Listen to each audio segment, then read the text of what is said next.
اندھیرا چھا چکا تھا، زمین پانی میں ڈوب چکی تھی، پہاڑ بھی سمندر کا حصہ بن چکے تھے، ہر طرف تباہی تھی، چیخ و پکار تھی، لوگ زندگی کی بھیک مانگ رہے تھے، مگر بہت دیر ہو چکی تھی۔ ایک کشتی جو اللہ کے حکم سے بنی تھی، نجات کا واحد ذریعہ تھی۔ آخر یہ کیوں ہوا؟ کون تھا وہ نبی جس نے اپنی قوم کو مسلسل 950 سال تک سمجھایا، مگر وہ باز نہ آئی؟ یہ کہانی صرف ایک کشتی کی نہیں بلکہ ایک ایسے عظیم طوفان کی ہے جس نے پوری دنیا کو ہلا کر رکھ دیا۔ تو آئیے اس حیران کن اور ایمان افروز واقعے کو تفصیل سے سنتے ہیں۔ حضرت نوح علیہ السلام اللہ کے جلیل و قدر پیغمبروں میں سے ایک تھے۔ آپ کو اللہ تعالیٰ نے ایک ایسی قوم کی طرف بھیجا جو شدید گمراہی، بت پرستی اور سرکشی میں مبتلا تھی۔ وہ 5 بتوں کی پوجا کرتے تھے جن کے نام ود، سوا، یاغوث، یعوق اور نصر تھے۔ حضرت نوح علیہ السلام نے اپنی قوم کو اللہ کی وحدانیت کی طرف سے بلایا اور فرمایا، اے میری قوم، صرف ایک اللہ کی عبادت کرو، اس کے سوا تمہارا کوئی معبود نہیں۔ حضرت نوح علیہ السلام نے دن رات اپنی قوم کی دعوت دی، انہیں سمجھایا، لیکن وہ نہ مانے۔ وہ کہتے، اے نوح، تم بھی ہماری طرح ایک انسان ہو، ہم تمہاری بات کیوں مانیں؟ اگر تم سچے ہو تو ہم پر وہ عذاب لے آؤ جس کی تم دھمکی دیتے ہو۔ قوم کے سرداروں نے کمزور اور غریب مسلمانوں کو دیکھ کر کہا، کیا ہم ان غریبوں کے ساتھ ایمان لے آئیں؟ ہرگز نہیں، یہاں تک کہ حضرت نوح علیہ السلام پر پتھر پھینکے جاتے، ان کا مذاق اڑایا جاتا، مگر آپ صبر کرتے۔ جب قوم کی سرکشی حد سے بڑھ گئی تو حضرت نوح علیہ السلام نے دعا کی، اے میرے رب، زمین پر کسی کافر کو نہ چھوڑ۔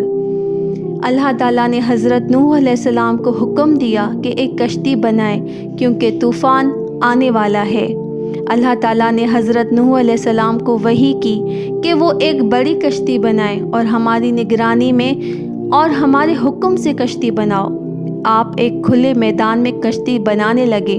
قوم کے لوگ ہنستے اور کہتے، نوح، یہ کیا کہہ رہے ہو؟ کشتی تو پانی میں بنتی ہے، یہاں تو دریا بھی نہیں۔ مگر حضرت نوح علیہ السلام فرماتے، آج تم ہمارا مذاق اڑا رہے ہو، مگر جب اللہ کا عذاب آئے گا تو تمہیں حقیقت معلوم ہو جائے گی۔ اللہ تعالیٰ نے ایک نشانی بتائی کہ جب تنور سے پانی ابلنے لگے تو سمجھ لینا کہ عذاب آ گیا ہے۔ یہ وقت آ پہنچا اور حضرت نوح علیہ السلام نے اللہ کے حکم سے تمام ایمان والوں کو کشتی میں سوار کیا۔ ہر جانور کا ایک نر اور مادہ جوڑا بھی کشتی میں لے لیا۔ حضرت نوح علیہ السلام کا بیٹا کنعان اور ان کی بیوی نافرمانوں میں شامل تھے اور کشتی میں نہ بیٹھے۔ حضرت نوح علیہ السلام نے اپنے بیٹے کو پکارا، اے میرے بیٹے، ہمارے ساتھ سوار ہو جا اور کافروں کے ساتھ نہ رہ۔ لیکن اس نے کہا، میں کسی پہاڑ پر چڑھ جاؤں گا جو مجھے بچا لے گا۔ حضرت نوح علیہ السلام نے فرمایا، آج کوئی بھی اللہ کے عذاب سے نہیں بچ سکتا۔ اتنے میں ایک بڑی موج آئی اور کنعان کو ڈبو دیا۔ آسمان سے موسلادھار بارش برسی، زمین سے چشمے پھوٹ پڑے، پوری دنیا پانی میں ڈوب گئی، پہاڑ بھی لہروں کے نیچے آ گئے، ہر طرف چیخ و پکار تھی، مگر کوئی بچ نہ سکا۔ یہ طوفان 40 دن اور 40 راتوں تک جاری رہا، یہاں تک کہ سب کافر ہلاک ہو گئے۔ پھر اللہ تعالیٰ نے زمین کو حکم دیا، اے زمین، اپنا پانی نگل لے، اور اے آسمان، رک جا۔ پانی کو ہم ہو گیا اور حضرت نوح علیہ السلام کی کشتی جودی پہاڑ پر جا ٹھہری۔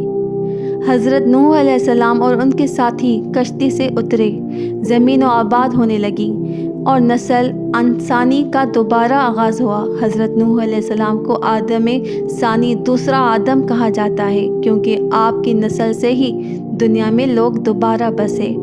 اللہ کی نافرمانی ہمیشہ نقصان دیتی ہے۔ اللہ کے رسولوں کی بات کو جھٹلانا ہلاکت کا سبب بنتا ہے۔ سچا ایمان ہی نجات کا واحد راستہ ہے۔ اللہ کے وعدے سچے ہیں اور وہ اپنے بندوں کی حفاظت کرتا ہے۔ بے شک یہ تھی حضرت نوح علیہ السلام اور ان کی کشتی کی مکمل کہانی۔ اگر آپ کو یہ ویڈیو پسند آئی تو لائک، شیئر اور سبسکرائب ضرور کریں تاکہ مزید ایمان افروز کہانیاں آپ تک پہنچتی رہیں۔ جزاک اللہ خیر۔